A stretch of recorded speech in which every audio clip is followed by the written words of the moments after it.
Pemirsa, untuk mengetahui perkembangan terkini terkait kasus suap mantan Sekretaris Mahkamah Agung, kita bergabung dengan rekan Abdi Azwar Sahi. Langsung dari gedung KPK di Jakarta. Abdi, apakah pemeriksaan kepada Nur Hadi masih berlangsung dan apakah sudah ada keterangan resmi dari KPK?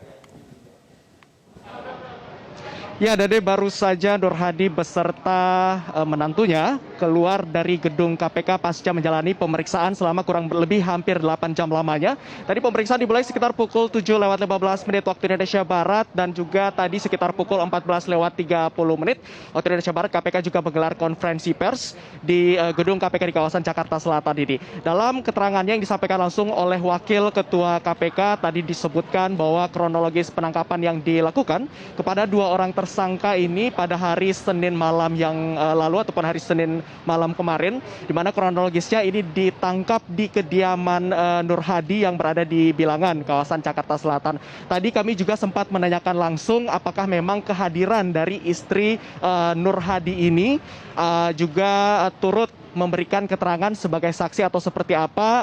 Saat ini juga konferensi pers sedang masih berlangsung di dalam ruangan KPK ataupun di gedung KPK, sehingga memang kami juga masih menanti jawaban lengkap dari pernyataan ataupun dari pertanyaan kami tersebut. Namun jika kita sedikit menelik dari kedatangan Nur Hadi di gedung KPK ini, tadi ternyata tidak hanya Nur Hadi dan juga menantunya saja, Reski, yang dibawa ataupun diperiksa di sini secara intensif begitu, namun juga istri dari Nur Hadi yang juga turut diperiksa. Apakah memang istri dari Nur Hadi ini juga memiliki kaitan dengan aliran dana yang diduga diterima oleh Nur Hadi sebesar 46 miliar atau tidak? Kami juga masih menanti jawaban resmi dari KPK.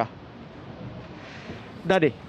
Ya, Abdi, bisa Anda elaborasi lebih jauh seperti apa kasus yang menjerat Nur Hadi ini sehingga ia ditangkap KPK?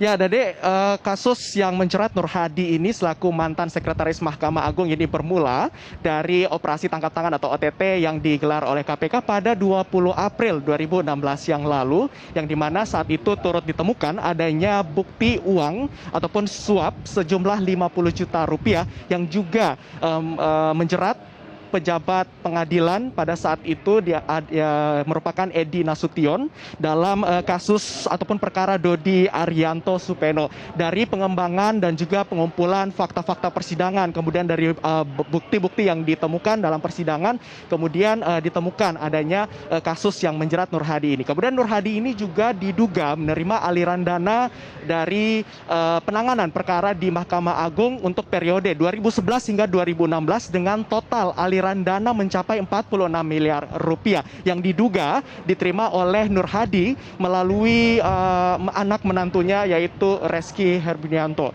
Dan juga hingga saat ini proses pemeriksaan juga ini masih berlangsung. Kemudian jika kita lihat lagi pada tanggal 19 Desember 2019 yang lalu, dari KPK juga menetapkan 3 tersangka dari kasus ini, diantaranya Nur Hadi, kemudian menantunya Reski, dan 1 orang yang saat ini statusnya masih buronan yaitu Hendra Sunjoto yang juga merupakan Direktur PT Multikon Indrajaya Terminal dan juga sudah ditetapkan dalam daftar pencarian orang atau DPO pada tanggal 13 Februari 2020 yang lalu.